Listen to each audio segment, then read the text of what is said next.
I personally don't leave home without my boa because it's so ordinary looking and it's such a convenient way to bend the coins, and it doesn't leave marks. The other option, if you do not have a boa coin bender, you can use pliers. If you do use pliers, you need 2 pair. What you're going to do is you're just going to take a piece of cloth, put them underneath, because you don't want to damage the coin and leave marks on it with the teeth of the pliers. And at that point, you would do the exact same thing that you do with the boa, just bend it up.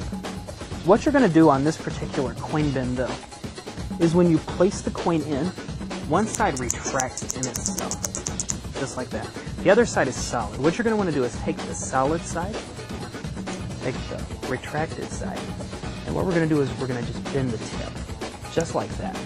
So now we have a bent tip.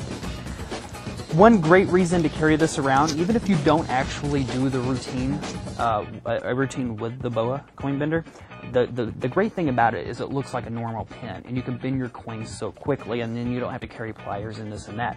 You can instantly go right in an offbeat while you're talking and just bend the coin and get it ready. If you're like, hey, are you the guy that does the coin bending or this and that? You're like, yeah. So you can just preset it right there while you're talking to them. Very easy to do. I actually don't leave home without it. I love it. So now for the handling of the actual coin bending. Basically, when you ask someone to borrow change, I like to get change from multiple people. Let's say there's people over here and over here. I like to get change from everybody. They can either throw it down, and at this point you could sleeve the coin to where the coin will actually just fall down. It'll go down just like that and into the hand. It works a lot better if you have a jacket.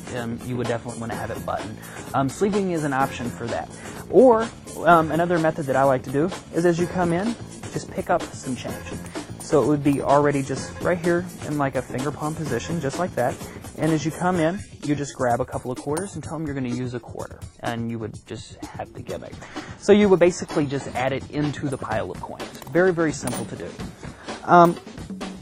Or another method of getting into the coin, if you don't have a table, is let's say they have the coins, they pull them out of their pocket. Same thing, you just come in, put your hand on top. See, I added the coin right there.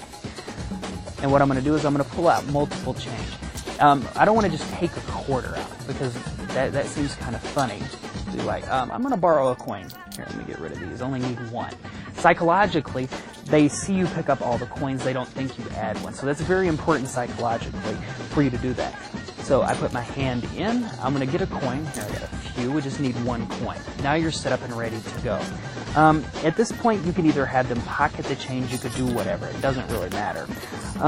So we'll just get rid of the change for the time being. Now, here's the subtlety. What you're going to want to do is you say, I'm just going to use the quarter. From this angle right here, it doesn't flash. From the sides, it doesn't flash. Either side. So you're completely perfect here. As you hand them the Sharpie, this is a neat little move that I came up with. What we're going to do is from here, essentially we're going to turn the coin like that.